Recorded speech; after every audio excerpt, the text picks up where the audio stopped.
Queridos hermanos y hermanas, buenos días. En estas catequesis sobre el discernimiento, estamos repasando los elementos que tiene el discernimiento.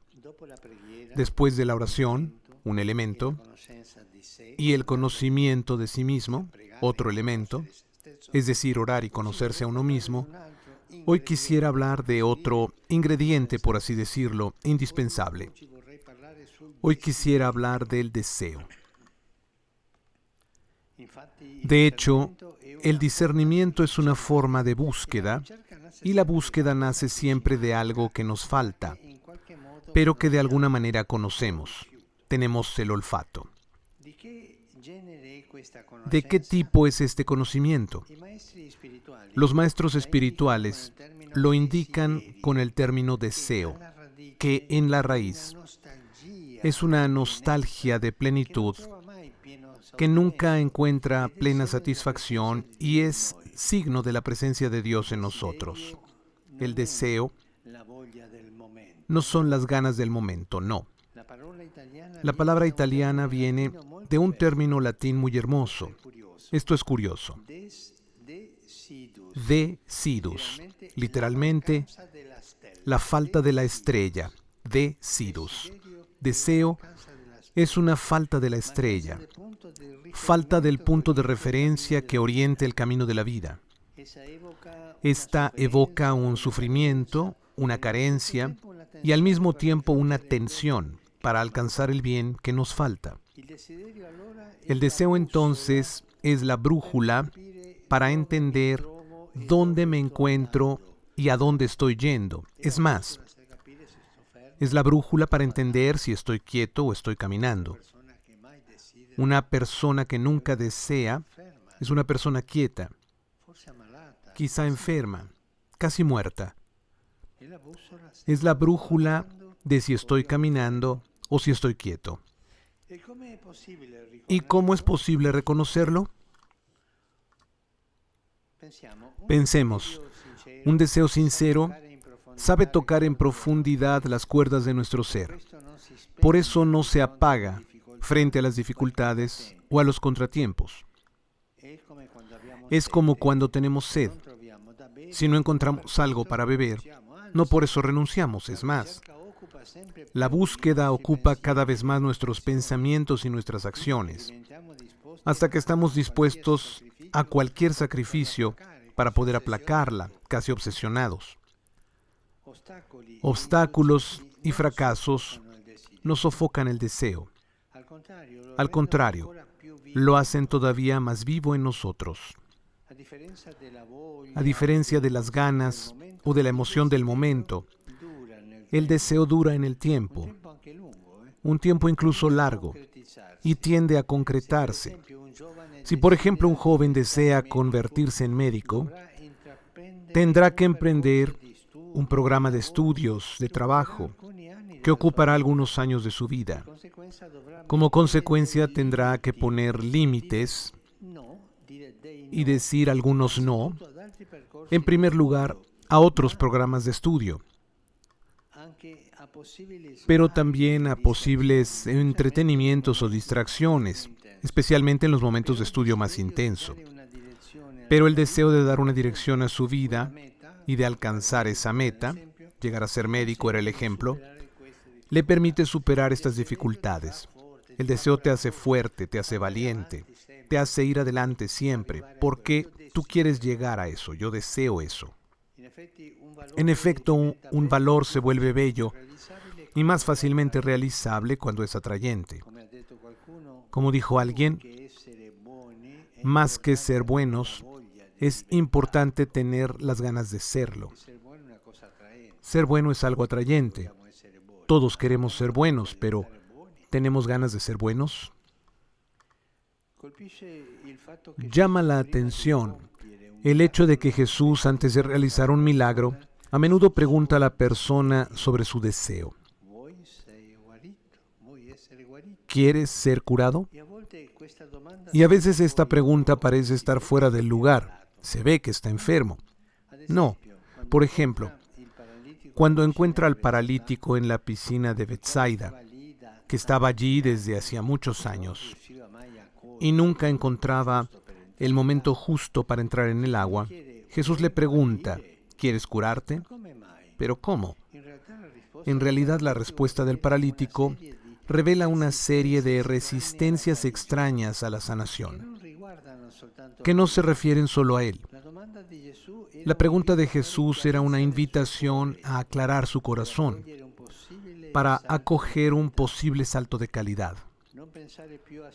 No pensar más en sí mismo y en la propia vida de paralítico, transportado por otros.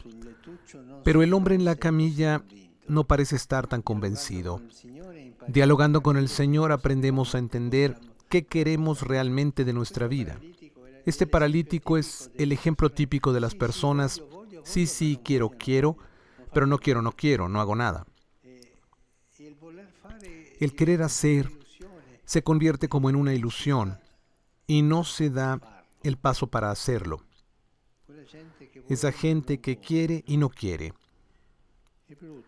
Es feo esto, y ese enfermo, 38 años allí, pero siempre con las quejas. No, ¿sabes, Señor, que cuando las aguas se mueven, que es el momento del milagro, tú sabes, viene alguien más fuerte que yo, entra y yo llego tarde? Y se queja y se queja. Pero tengan cuidado porque las quejas son un veneno para el alma, un veneno para la vida, porque no te hacen crecer el deseo de ir adelante. Tengan cuidado con las quejas. Cuando se quejan, en familia, los cónyuges se quejan uno del otro, los hijos del papá, o los sacerdotes del obispo, o los obispos de tantas otras cosas. No, si se están quejando, tengan cuidado, es casi pecado, porque no deja crecer el deseo.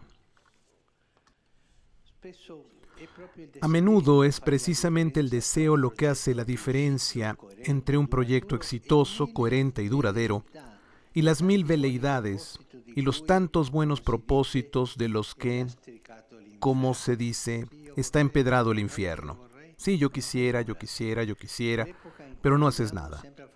La época en la que vivimos parece favorecer la máxima libertad de elección, pero al mismo tiempo atrofia el deseo. Quieres satisfacerte continuamente, pero queda reducido a las ganas del momento. Y debemos tener cuidado de no atrofiar el deseo. Somos bombardeados por miles de propuestas, proyectos, posibilidades, que nos hacen correr el riesgo de distraernos y no permitirnos valorar con calma lo que realmente queremos. Muchas veces encontramos gente, pensemos en los jóvenes, por ejemplo, con el celular en la mano y buscan, miran, pero ¿te paras a pensar? No, siempre extrovertido hacia el otro. El deseo no puede crecer así. Tú vives el momento, saciado en el momento, y no crece el deseo. Muchas personas sufren porque no saben qué quieren de su vida. Muchos, probablemente, nunca han tomado contacto con su deseo profundo. Nunca han sabido qué quieres de tu vida. No lo sé.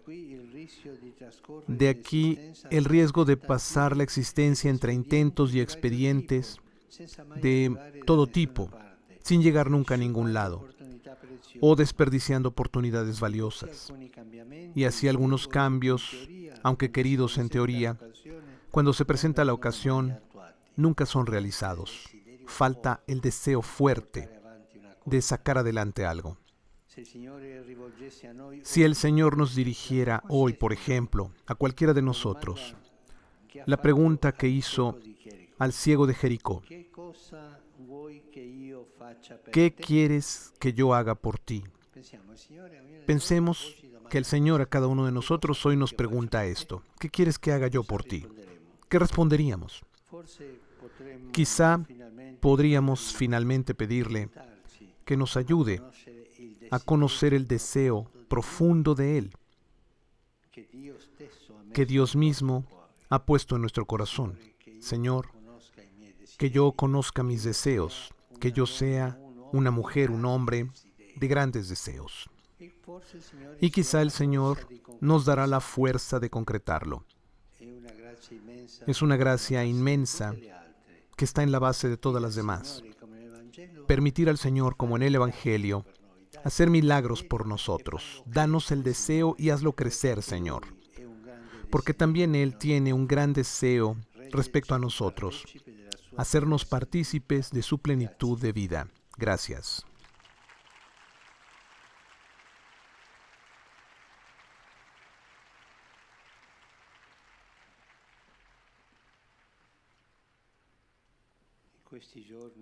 En estos días, mi corazón siempre está dirigido al pueblo ucraniano, especialmente a los habitantes de los lugares donde se han intensificado los bombardeos.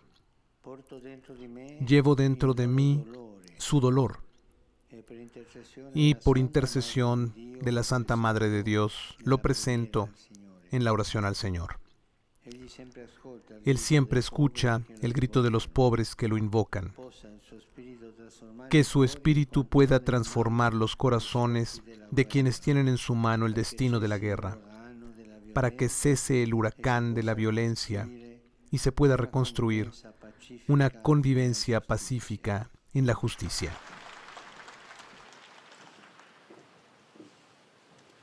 Saludo cordialmente a los peregrinos de lengua española. Hoy celebramos a Nuestra Señora del Pilar, patrona de la Hispanidad.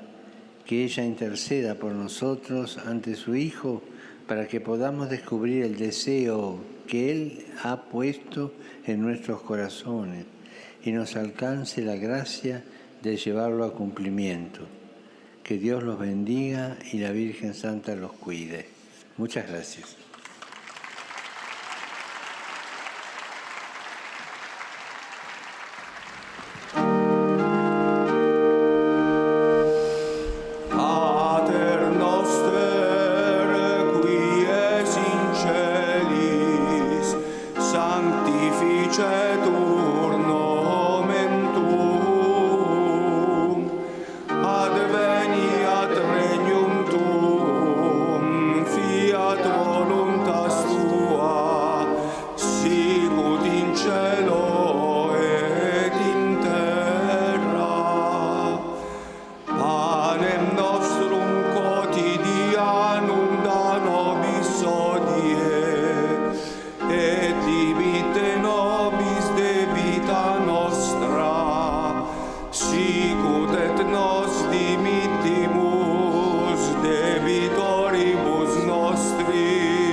Domino vobiscum.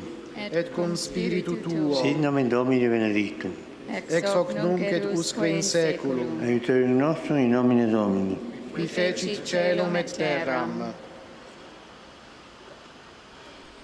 Benedicat vos omnipotens Deus, Pater, et Filius, et Spiritus Sanctus.